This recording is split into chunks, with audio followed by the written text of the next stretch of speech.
She's been on social media a lot. Now you're thinking, okay, so we all have to register to vote. We're all suddenly Democrats. At one point, she yells the F-bomb. I don't know if I could do that in front of my husband's mom. I don't really care.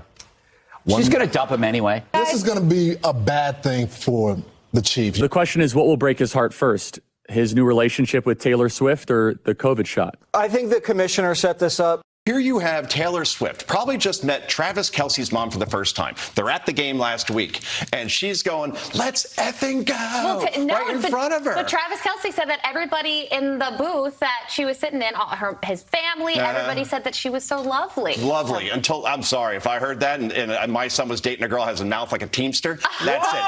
Either way, this couple is already more annoying. To the Teamsters. I'm sorry, but if Joe Concha's son was dating Taylor Swift and his dad started throwing a tantrum when she said a curse word, that would probably be the last time that Joe ever heard from his kid. These are a bunch of Fox hosts losing their minds over Taylor Swift because, as you must know by now, Fox represents real America. And even though Taylor Swift is one of, if not the biggest pop stars in the United States and has 273 million followers on Instagram and is right now in the midst of what will be the highest grossing ever concert tour in history, apparently she's not real America enough for Fox News. Hopefully one day, Taylor can have the kind of cultural impact that Jesse Waters has had on this country. And the reason for their meltdown is obvious. Just this week, in honor of National Voter Registration Day, Taylor posted on Instagram, "I've been so lucky to see so many of you guys at my US shows recently. I heard you raise your voices and I know how powerful they are. Make sure you're ready to use them in our elections this year." And she included a link to register at vote.org. The post helped facilitate what ultimately amounted to over 35,000 registrations, the most since 2020 and a 23% jump over the last year. The number of 18-year-olds registered was more than double what it was in 2022. Vote.org reported a 1,226% jump in participation in the hour after her post, averaging 13,000 users every 30 minutes. If you needed to know where exactly Republicans stand on the very concept of democracy, just look at how they react when someone helps people exercise their right to vote. A full-scale, all-hands-on-deck attack against a pop singer for the crime of suggesting that people vote in the United States of America. I mean, my God, how far the Republican Party has fallen. Of course, the reason that Republicans are losing their minds is because, even though Swift's appeal was decidedly nonpartisan, she has come out in the past in favor of Democrats. Here's the famous moment of her discussing breaking her silence on politics ahead of the 2018 midterm election, in which Republican Marsha Blackburn was running for the U.S. Senate in Tennessee. The other thing, just from a security standpoint, Taylor Swift comes out against Trump. I don't care if they write that. I'm sad that I didn't 2 years ago, but I can't change that. I'm saying right now that this is something that I know is right, and you guys, I need to be on the right side of history. And if he doesn't win, then at least I tried. Taylor, here's the problem. I just want to read you what I wrote, and I'm going to try to start. I just really want you to know that this is important to me. I totally agree with the issue. Have you heard her? Yes, I've read the entire thing, and the bottom line right now, I'm terrified. I'm the guy that went out and bought armored cars. I worry for her safety as much as anybody does, maybe more. It really is a big deal. She votes against fair pay for women. She votes against the reauthorization of the Violence Against Women Act, which is just basically protecting us from domestic abuse and stalking. She thinks that if you're a gay couple, or even if you look like a gay couple, you should be allowed to be kicked out of a restaurant. It's really basic human rights, and it's right and wrong at this point, and I can't see another commercial and see her disguising these policies behind the words Tennessee Christian values. Those aren't Tennessee Christian values. I live in Tennessee. I am Christian. That's not what we stand for. I need to do this. I need you to forgive me for doing it, because I'm doing it.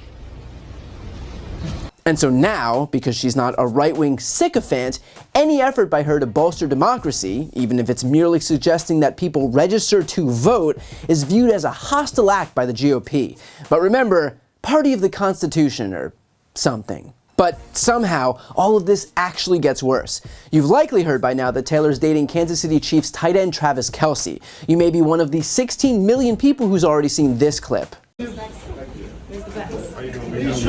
how you doing? Well, now Republicans have decided that thanks to his newfound proximity to Taylor, Travis Kelce is also public enemy number one. Here's just a small sampling of the world's saltiest tweets from right-wing provocateurs.